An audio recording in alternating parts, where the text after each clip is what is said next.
La F1, ce sport impitoyable où s'affrontent des marques de voitures à coût de centaines de millions de dollars, où les meilleurs pilotes du monde espèrent un jour pouvoir saisir une opportunité de juste pouvoir y rouler.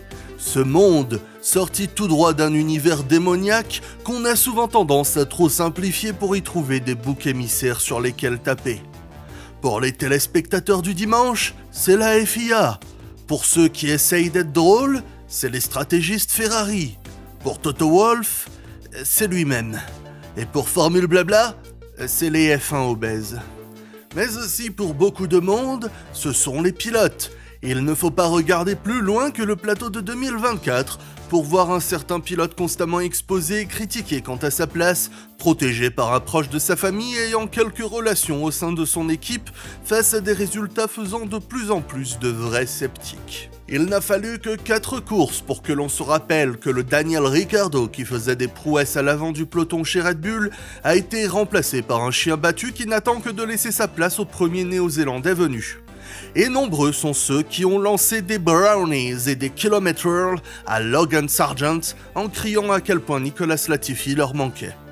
Et si j'ai déjà organisé nombre de plaidoiries pour essayer de défendre le chevalier de lance, et que Daniel Ricciardo est un sujet trop complexe pour être simplement abordé, aujourd'hui je ressens le devoir de rétablir la vérité sur le plus européen des pilotes américains du monde. J'en avais parlé dans une émission jadis. Pour moi, Nicolas Latifi est le pire pilote vu en F1 au cours des 5-6 dernières années et n'aurait jamais dû se retrouver dans la discipline. Comment vais-je donc pouvoir non seulement défendre cet argumentaire face aux piètres performances du pilote américain et surtout vous convaincre que Logan Sargent a bel et bien sa place en Formule 1? Eh bien, en commençant par le début déjà. Il avait tout pour échouer dans la vie. Logan Hunter Sargent est né le 31 décembre 2000 en Floride, avec des prénoms tout droit sortis de littérature orientale voulant bien faire comprendre que son personnage est américain, avec un nom de famille tout droit sorti d'un grade de l'armée, une date de naissance malheureuse dans l'état le plus moqué du monde. Pourtant, grâce à la fortune de son papa, son grand frère et lui poursuivent leur désir de course automobile. Logan démontre quelque chose de très spécial en remportant pas moins de 12 championnats de karting, dont une partie après avoir émigré en Europe pour affronter les meilleurs championnats du monde. Il fait ses débuts en monoplace en Formule 4 arabe, qu'il conclut en deuxième place du championnat, avec 15 podiums et 3 abandons en 18 courses. Alors c'est plutôt excellent pour des tout débuts, même si les mauvaises langues diront qu'il a bénéficié de rouler pour Motopark Academy, une des meilleures équipes en catégorie inférieure, et d'avoir été battu par son coéquipier Jonathan Aberdeen, plus expérimenté d'une saison, et qui s'avère quand même être un pilote pas mauvais non plus. Mais le voilà qu'il commence sérieusement en F4 britannique avec, en parallèle, quelques courses en Formule Renault pour la saison 2017. En F4 britannique, il termine 3ème du championnat, après avoir montré une belle progression sur la fin de saison en prenant ses 2 premières victoires. Il est une nouvelle fois battu par son coéquipier, toujours plus expérimenté d'une saison, Jamie Caroline, et il termine 20 points derrière la 2e place d'un certain Oscar Piastri, qui avait lui aussi fait ses débuts en F4 arabe en même temps que lui. L'année suivante, il monte d'un cran en faisant une saison complète en Formule Renault. Cette fois-ci, il termine 4ème du championnat Eurocup, un championnat qui comptait quelques rookies fort intéressants, tels que Alexander Smolyar, Christian Lundgaard, Victor Martins ou encore Oscar Piastri. Quelques rookies qu'il retrouve également en NEC, un autre championnat de Formule Renault qui se concourt la même année. Globalement, les finances familiales sont bien dépensées, dans des championnats pertinents et compétitifs, avec des places dans des équipes réputées, le tout avec des résultats solides à défaut d'être étincelants. Ces 2 saisons initiatiques terminées, il semblait tout autant judicieux de filer une grosse valise chez Carlin, avec qui il avait noué des liens fructueux en F4 britannique, pour rouler en Formule 3 avec eux en 2019. Bon, et tout autant que je ne suis pas le mieux placé pour vous livrer un contexte approfondi sur la déception que fut la saison 2019 de Carlin, il n'y a pas besoin de bosser chez F1 Feeder Series pour savoir qu'il ne faut pas blâmer la 9ème place au championnat constructeur sur Sargent et ses deux coéquipiers, Tempei Natori, vice-champion de F4 japonaise, et Felipe Drugovich, champion de F3 espagnol en titre et futur champion de F2. Malgré tout, l'Américain parvient à ramener 4 entrées dans les points contre une seule pour chacun de ses coéquipiers. Mais cette saison 2019 ne sera pas à oublier totalement pour Logan, car il parvient à saisir un podium en terminant 3ème au prestigieux Grand Prix de Macao, derrière Richard Verschoor et Juri Vips en s'étant qualifié 10ème.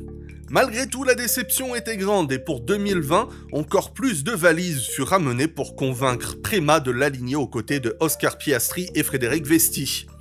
Et Dieu que cette saison 2020 fut compétitive entre ces 3 jeunes espoirs, mais aussi entre Liam Lawson, David Beckman et Théo Pourchaire, qui ne furent séparés que par 25 points après la finale au Mugello. Et je me dois d'insister sur quelques détails pour vraiment vous placer dans l'ordre des choses. On parle de Théo Pourchaire, futur champion de Formule 2, champion de F4 allemande en titre avec un parcours éclair impressionnant. On parle de Frédéric Vesti, pilote protégé Mercedes, champion fréquent en titre et futur vice-champion Formule 2. Et dois-je vous présenter Liam Lawson, celui qui fait rêver toute personne souhaitant voir du 109 en Formule 1 pour remplacer un Daniel Ricciardo rouillé, ayant impressionné de nombreux observateurs lors de ses 5 Grands Prix en tant que remplaçant en 2023, ou encore Oscar Piastri, déjà auteur de 2 podiums et 2 meilleurs tours en Formule 1. Logan Sargent se battait d'égal à égal contre ses pilotes. Il a même battu Vesti et Piastri dans le duel qualification. Et l'ironie de la chose, c'est que Sargent était en tête à égalité avec Piastri lors de la dernière course de la saison au Mugello, avant de se mettre dehors. Sargent avait de quoi se mordre les burnes après avoir gâché des points précieux à Monza, également au Grand Prix précédent. Mais en terminant 3ème du championnat, à seulement 4 points du titre, et après une si belle saison, Logan pouvait, en toute sérénité, prétendre mériter sa place en Formule 2. Malheureusement, c'est pas comme ça que ça marche, et les finances familiales ne suffisaient pas. Non seulement il dut commencer à envisager d'oublier la monoplace, en commençant à rouler en Le Mans Series et en GT3, mais en plus il redoublait la Formule 3 en roulant avec Charouz qui terminait dernier du championnat pour la 74e saison consécutive. C'est comme si, après avoir terminé 2ème du championnat en 2022, Leclerc était passé de Ferrari à Haas en 2023. Mais lorsque Sargent a commencé à monter sur des podiums avec cette Charouz, il a tapé dans l'œil de l'équipe Williams qui continuait à chercher une raison d'exister à son programme junior et qui avait peut-être besoin de faire plaisir à ses propriétaires américains. Et comme si Logan ne pouvait pas encore plus prouver qu'il méritait bien plus qu'une Charouz en F3, il remporte même une course en fin de saison. Et avec le soutien financier de Williams, il parvient enfin à retrouver Carlin en Formule 2 pour la saison 2022. La saison fut chaotique, mais Logan parvint à convertir 2 pole positions consécutives en remportant les courses principales à Silverstone et à Spielberg. Il termine meilleur rookie de la saison avec la 4ème place du championnat et surtout, il termine seulement 1 point derrière Liam Lawson, son coéquipier, plus expérimenté d'une saison. Logan est annoncé en tant que titulaire chez Williams pour la saison 2023 de Formule 1 et le cheminement semble parfaitement cohérent sur le papier et tout semble pour le mieux dans le meilleur des mondes. Mais ça c'est la version simple. Et oui, parce que, rappelez-vous, en 2022, Williams est en perdition et ne parvient pas à concrétiser sa belle fin de saison 2021. Alexander Albon est un recrutement qui s'avère judicieux, mais la place de Nicolas Latifi est non seulement usurpée par pur manque de talent, mais également par l'inutilité de son apport financier qui n'a plus de raison d'être pour Williams. Mais le principal problème était de trouver un remplaçant. En effet, difficile de convaincre un pilote expérimenté comme Valtteri Bottas de venir s'enterrer dans une équipe bien moins prometteuse qu'un futur projet Audi chez Sauber, ou de demander à un très jeune pilote, en manque de confiance et qui doit refaire sa réputation comme Mick Schumacher, de venir se risquer à ce challenge. Sargent est devenu un choix par défaut, à la fois pour donner un semblant de pertinence à la Williams Academy et pour pouvoir jouer un petit peu les fiers d'avoir amené un pilote américain dans une équipe possédée par un consortium américain. Mais Sargent n'était clairement pas prêt pour la Formule 1. Williams a admis qu'ils avaient prévu de le laisser concourir 2 saisons en Formule 2 et non pas une seule, et son unique passage dans une Formule 1 lors de tests jeunes pilotes fin 2021 s'était fini avec un crash à Abu Dhabi. Et après son officialisation, Williams s'est empressé de lui donner le volant des essais libres 1 lors des 4 dernières manches de 2022. Sargent lui-même ne s'attendait pas à être promu en 2023, et on peut alors mieux comprendre la patience exprimée par James Vowles à son égard lorsqu'il a été prolongé pour 2024 après une première année médiocre. Un schéma tout contraire à ses compagnons de route que sont Piastri ou Lawson, qui avaient déjà eu le luxe d'avoir même des séances d'essais privées offertes par McLaren ou Red Bull avant de faire leur vrai début. Williams n'a pas pu offrir ce privilège à Sargent. Qui plus est, au cours de son parcours prometteur que nous avons évoqué, Sargent a plus d'une fois craqué sous la pression, démontrant un manque de préparation et surtout d'encadrement qu'une filière comme Red Bull, Alpine ou McLaren, ou simplement un manager comme Mark Webber, a pu prodiguer. En effet, avoir un potentiel phénoménal n'est qu'une partie d'un grand tout nécessaire pour réussir en Formule 1.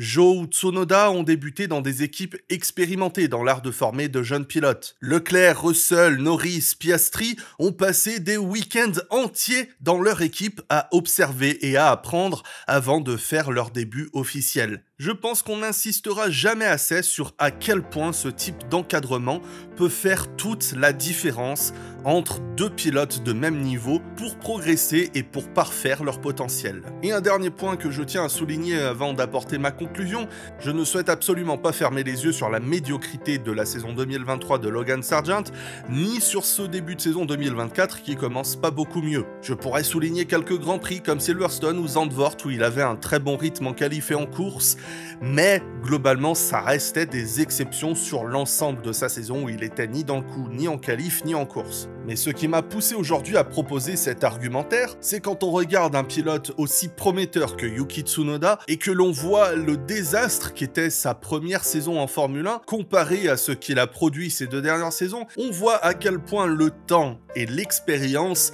est une chose importante à apporter à ces pilotes qui ont démontré tant de belles choses, mais qui confondent vitesse et précipitation et qui soit sont hors du rythme, soit font beaucoup d'erreurs. Le pourcentage de fans de Formule 1 qui s'intéressent aux catégories inférieures est purement médiocre, et il n'est pas surprenant que des avis tranchés soient rapidement formés. Et pour moi, il est impensable de reprocher à qui que ce soit de ne pas autant s'intéresser à la Formule 1 que par exemple à la Formule 2 ou la Formule 3 parce que en comparaison la Formule 1 reste purement impressionnante à regarder puisque on voit pas autant d'erreurs bêtes des pilotes qu'on peut constater par exemple en catégorie inférieure et tout simplement les voitures vont énormément plus vite, freinent énormément plus tard et vont beaucoup plus vite en virage. Bon, c'est vrai que d'un côté, je dis qu'on peut pas reprocher aux gens de ne pas autant s'intéresser à ce qui se passe en catégorie inférieure et de pas connaître les nouveaux pilotes qui arrivent en F1, mais d'un autre côté, c'est vrai que je soutiens parfaitement que faut quand même un minimum se renseigner avant d'ouvrir sa gueule. Je reste persuadé, comme de nombreux autres pilotes tels que Felipe Drugovich, Frédéric Vesti ou Théo Pourchaire, Logan Sargent mérite parfaitement d'avoir sa chance en Formule 1. Mais comme je l'exprimais, ce monde est injuste et je vois malheureusement difficilement comment, dans le contexte actuel de l'équipe Williams, Logan Sargent peut se sortir de cette malheureuse situation.